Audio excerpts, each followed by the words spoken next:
먼저 오늘 도입부에 드리는 말씀은 복서 정종을 번역하고 해석하신 김동규 선생님의 글에서 많은 인용이 있었음을 밝힙니다. 동양 철학은 크게 세 분야로 나눌 수 있습니다. 그 첫 번째는 종교 철학입니다. 대표적으로 유불선이며 그리고 다른 국가의 다른 종교도 여기에 포함이 됩니다. 그리고 2번 운명 철학입니다. 사주, 관상, 그리고 각종 전법 등에 해당이 되며 이것은 현재를 잘 살아보고자 하는 것에 그 목적이 있습니다. 때로는 있으나 마나한 사람이 있고 그리고 있어서는 안 될 사람이 있는 것도 사실입니다만 다만 쓰일 곳과 그 시기, 환경이 어긋남으로 인해서 그리 된 것이라 보며 그렇기에 운명 철학은 중요한 필요성을 담당하여 왔다고 생각합니다. 그리고 이 운명 철학은 다시 두 가지로 나눌 수가 있습니다. 이법과 전법입니다. 이법은 사주 명리학이 대표적이며 성정과 소질과 그리고 현재의 위치 등을 파악하여 앞으로 나아갈 방향을 제시하는 것입니다. 그리고 전법이 두 번째입니다. 전법은 여러 하나를 선택하는 것이며 이 전법은 사실 전문가가 아니라도 어느 누구나 하실 수가 있습니다. 아마 살면서 점을 한 번도 안 쳐보신 분은 없으리라 생각이 됩니다. 신발 던지고 침 튀기고 가위바위보 하고 시험 칠 때 볼펜 굴리고 아마 다 해보셨을 거라고 생각합니다. 그리고 당연히 무속인 분들이나 종교인 분들께서는 신에게 기도하며 점을 쳤을 것입니다. 인간은 항상 알게 모르게 점을 치면서 살아왔다고 생각합니다.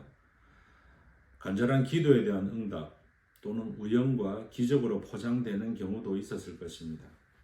그리고 이 점을 치는 가장 중요한 방법은 요란을 멀리하고 본인의 성심성의가 지극하였느냐가 점에 맞고 틀리고를 결정짓게 됩니다. 아마 공부를 하시면 적중률은 더 높아지실 것입니다. 그리고 세 번째, 인생 철학이 있습니다. 이 인생 철학은 미래 철학이라고도 합니다. 이것은 미래의 운명을 내가 원하는 대로 선택적이지만 유도할 수 있다는 것이 그 특징입니다. 대표적인 분야로 장명, 그리고 풍수지리, 그리고 태길, 그리고 궁합법 등이 이에 속합니다. 사람이 탄생하고 태어났으니 노력하여 삶의 경쟁 과정에서 행복을 누리고 그리고 만약 나의 당대의 삶이 나에게 불만족스럽다면 나의 자손은 나보다는 더 잘 살기를 바라는 마음인 것이 미래 철학입니다. 인간은 이 세 가지를 가짐으로 인해서 이 세상의 주인이 될 수 있었다고 생각합니다. 그런데 이 미래 철학, 즉 인생 철학의 꽃이라 해도 과언이 아닌 장명을 스스로 안다고 생각하시는 철학원, 역술원 등등 분들이 계십니다. 저는 그분들을 전부 다, 저를 제외한 전부 다 분들을 말씀드리는 것이 아닙니다. 그 중에 몇몇 분을, 사실은 그분들 이름도 저는 모릅니다만 저는 이런 부탁을 드리고 싶습니다. 제발 조금 더 연구하고 공부하고 이름을 짓는 행위를 하시기를 바랍니다. 저도 계속 공부하겠습니다. 그럼 그분들께 한번 질문을 던져보고 싶습니다. 무엇을 보고 공부하셨습니까?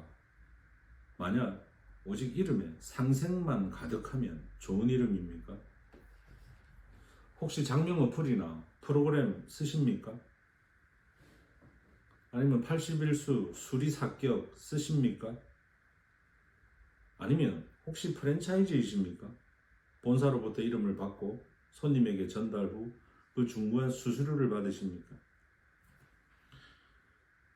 이름을 잘 못 짓고 돈을 받으면 그것은 이름을 짓는 것이 아니라 죄를 짓는 것이라고 저는 생각합니다.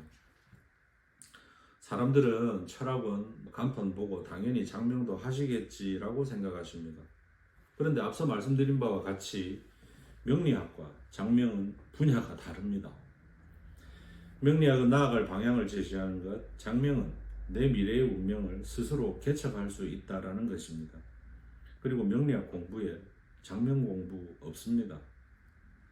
그리고 꼭 위대하고 성공한 삶 아니더라도 사람이 언젠가는 죽을 것이고 그 죽은 후에는 묘비에 남든 납골당의 항아리에 남든 그리고 가족들의 기억에 남든 이렇게 남는 것이 사람의 이름인 것입니다. 이런 이름을 짓는 행위를 단순히 그냥 돈벌이의 목적으로만 쓰시면 안 됩니다. 제발 뭐 어플, 수리사격, 조합, 상생 뭐 다 채워넣고 흐뭇해 하시지 말기를 바랍니다. 이런 속담을 들은 적이 있습니다. 무속인, 종교인, 역술인 이런 분들의 돈은 먼저 보면 임자다. 왜냐하면 돈을 그렇게 버는 분들이 실제로 계시기 때문입니다. 쉽게 들어온 돈은 모이지가 않고 고이지가 않습니다. 그래서 저는 상담료라는 말보다 복채라는 말을 좋아합니다. 손님도 복을 받고 나도 해를 입지 않는, 그리고 심지어 나의 가족들도 나의 청기누설에 대한 대가로 어떤 해를 입지 않는 그 금액이 복채인 것입니다. 그리고 솔직히 고백합니다. 저도 수리사격 81수 봅니다. 그리고 어떨 때는 초성, 중성, 종성으로 이루어진 한글 발음에서 오직 초성만을 쓰는 음영오행 저도 씁니다. 그것마저도 훈민정음 해례본과 상주본의 내용이 다름에도 불구하고 원류인 해례본의 내용을 부정하는 상주본의 이론을 저도 씁니다. 오직 초성만 쓰는데도 말이죠. 중성과 종성은 철저히 무시당하는 이론이죠. 그리고 지금껏 대략 제가 직간접적으로 뭐 이름을 지어드린 분이 아마 1만 명 조금 안 되는 듯 합니다. 어느 날인가 아기 이름을 지어드리고 나서 아기 어머니에게서 전화를 받은 적이 있습니다. 선생님이 지어주신 이름을 장명 어플에 검색해보니 100점 나왔어요. 너무너무 감사합니다. 애쓰셨어요. 였습니다. 저는 그런 게 있는 줄도 몰랐습니다. 저는 컴퓨터 안 씁니다. 저는 공책 씁니다.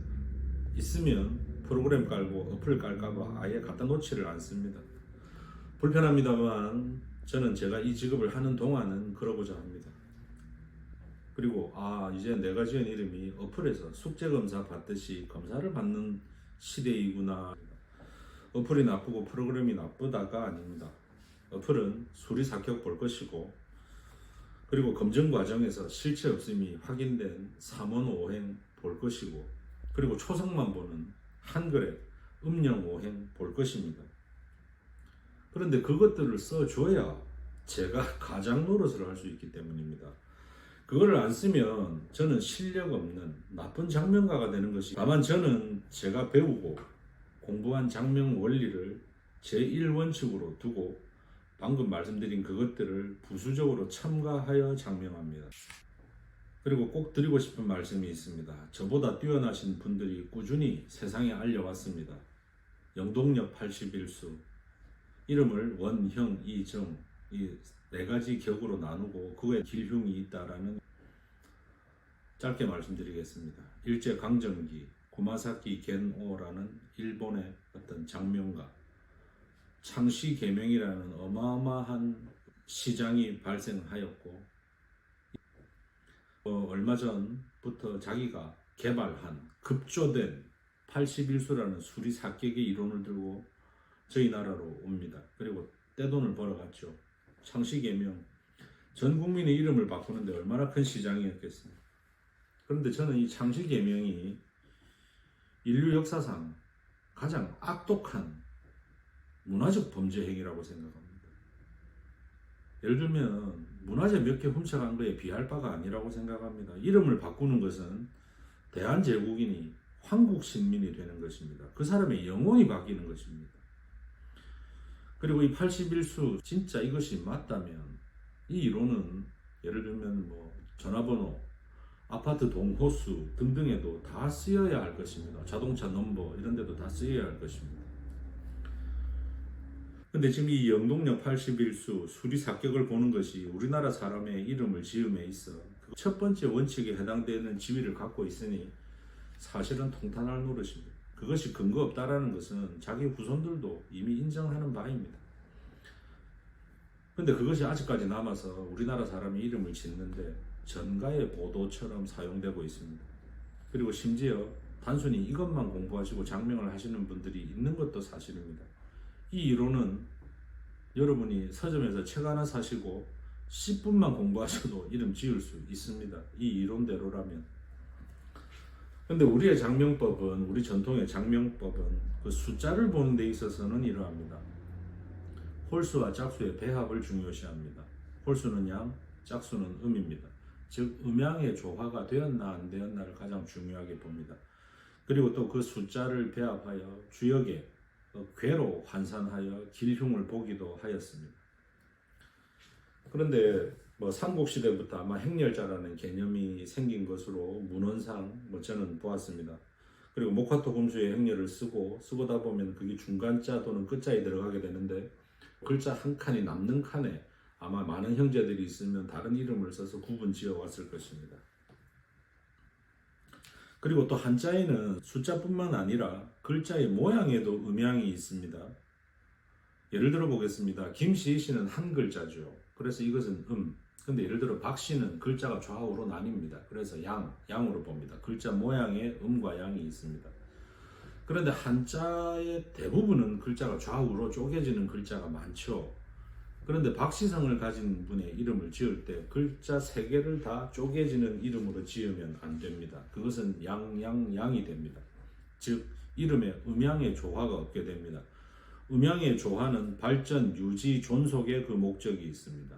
이름에 발전, 유지, 존속이 없으므로 퇴보, 그리고 발전을 하더라도 되게 더디게, 느리게 내가 원하는 시기에 절대로 되지 않는 경우가 있고, 그리고 또 음양의 조화가 없음으로 해서 즉 결혼은 가정을 지키는 힘이 굉장히 약한 경우를 제법 경험하여 왔습니다.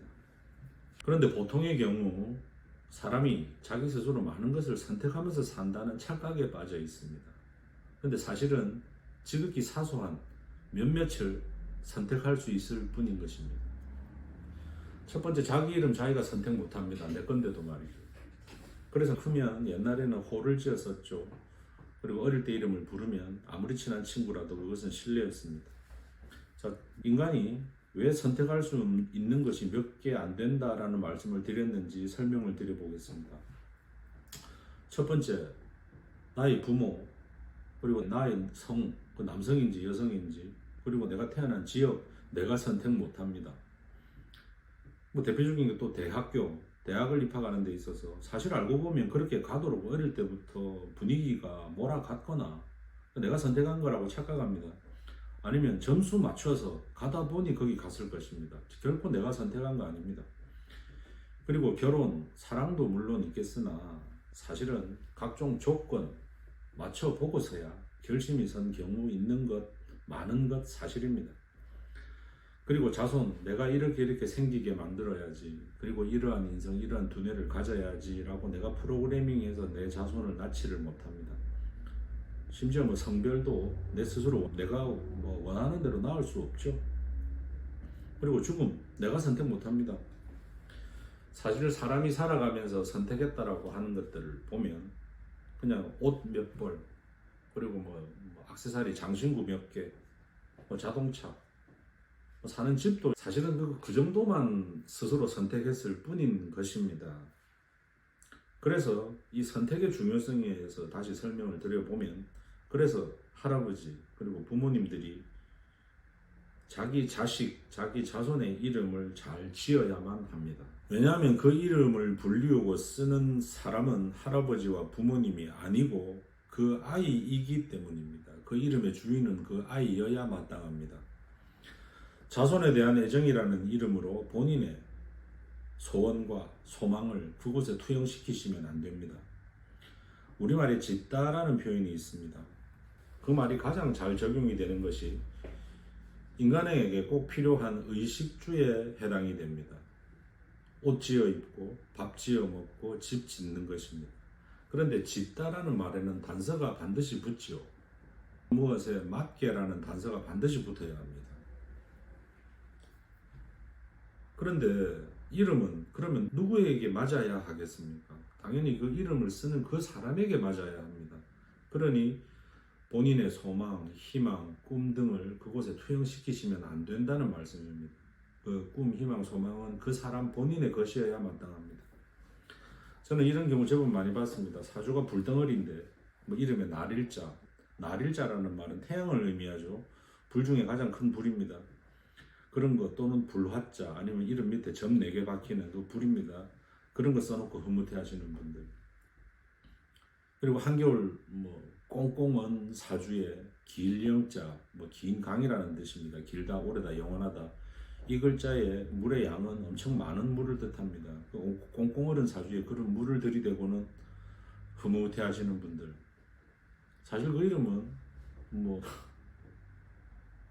얼어 죽으라는 뜻과 같죠. 그러시면 안 됩니다. 명리, 주역, 장명, 제가 스스로 말하기도 부끄러운 수준입니다만 씹어보면 씹어볼수록, 그리고 공부해보면 해볼수록 항상 결과는 상식을 벗어나지 않았습니다. 상식입니다. 추우면 따뜻하게 해주면 되고 바짝 말랐으면 촉촉하게 해주면 해결이 됩니다. 그리고 모든 걸 다 갖추었는데 만약에 그 사람 손이 빈손이면 그 손에 좋은 도구 연장을 쥐어주면 되는 것입니다. 이것이 명리학의 대운 이론이고 주역의 의지론입니다. 사주팔자가 완벽할 수 없다고 말씀은 누누이 드려왔습니다.